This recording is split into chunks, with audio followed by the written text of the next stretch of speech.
Hello, friends. Welcome back to Study Affairs. Today, we will start with a new topic um, hi- history, modern India, about modern India, and when the modernization started during that time. तो उस समय ये था कि most of the European जो Nations थे वो India की तरफ अट्रैक्ट हुए just because India was good in everything, rich in everything. India पे काफ़ी पैसा था उस टाइम, और उस चक्कर से काफ़ी यूरोपियन जो नेशंस थे वो अट्रैक्ट हुए इंडिया की तरफ for trading purpose and for their benefits. तो मेनली जो सेंचुरीज़ में वो आए थे वो थी 17th एंड 18th सेंचुरी. जैसे मैंने अभी बताया कि सेंटर ऑफ अट्रैक्शन थे क्योंकि उस पैसा था उस टाइम. फिर वो एक new spirit of adventure and discovery से भी काफ़ी इंस्पायर हुए थे यूरोपियन नेशन.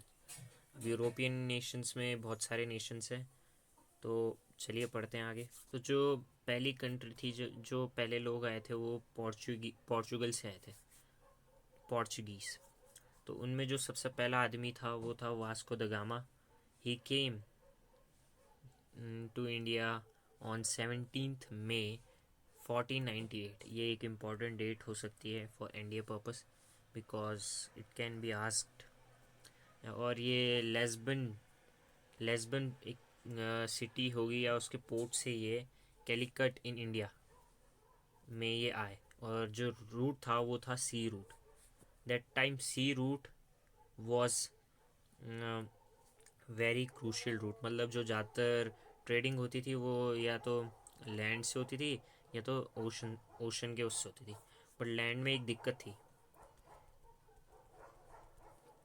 लैंड में क्या दिक्कत थी कि अगर आपको समझ लो आपको ट्रेड करना है इंडिया, आप एक ट्रेडर हो इंडिया इंडिया से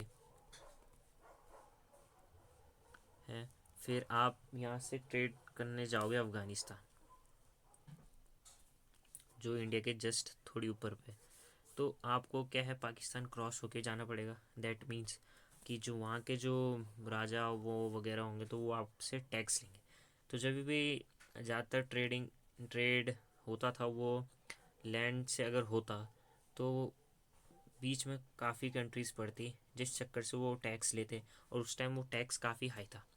तो इन्होंने सोचा कि हम ओशन से जाएंगे इंडिया. तो वास्को द गामा पहले थे. पहले पोर्चुगीज़ थे जो इंडिया पहुंचे थे 17 मई 1498 को. अब जब भाई वो आ गए तो यहाँ के जो किंग थे उस टाइम के या राजा थे, तो उन्होंने काफ़ी अच्छे से स्वागत किया था उनका. फिर तो काफ़ी टाइम बाद जब तक उन्होंने ट्रेड किया तो यहाँ पर काफ़ी डेवलपमेंट हो गया था उनका.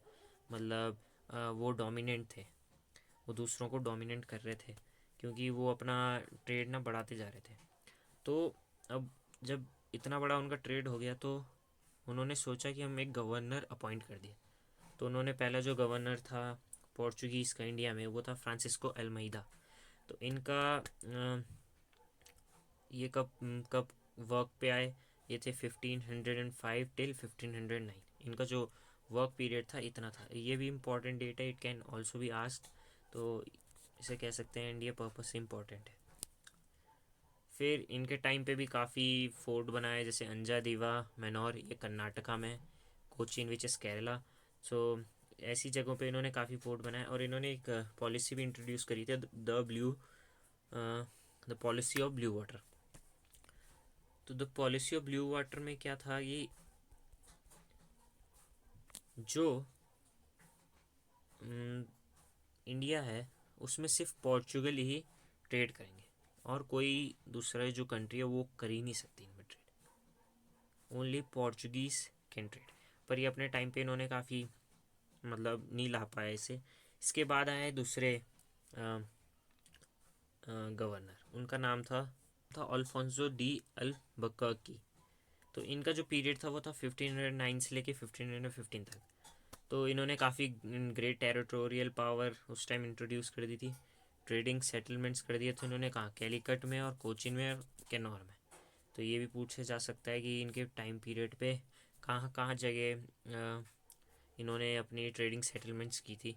तो कैलकट भी हो सकता है, कोचिन भी हो सकता है, कैनौर भी हो सकता है। तो जो थर्ड पॉइंट है, Cochin was easily capital, early capital of Portuguese. पहले तो उनका कैपिटल था, वो था कोचिन, मीन्स केरला। फिर later they shifted to Goa, बाद में उन्होंने शिफ्ट कर दिया गोवा की तरफ। तो इन्होंने मेजर जो सेटलमेंट्स हैं वो किए थे, ये रहे वो। सी in Diu Daman, it can also be asked because these are important. तो आप इन्हें इसे नोट कर लीजिए। सो तब तक के लिए गुड बाय। नेक्स्ट वीडियो आ जाएगी, कल आ जाएगी। तो तब तक आप इसे रिवाइज करिए। हम मॉडर्न हिस्ट्री पढ़ेंगे इसी चैनल पे, तो सपोर्ट कीजिए प्लीज़। और जो दूसरे सब्जेक्ट्स हैं वो मेरा दूसरा दोस्त अरविंद पढ़ाएगा, तो आप उससे पढ़ सकते हैं। Thank you.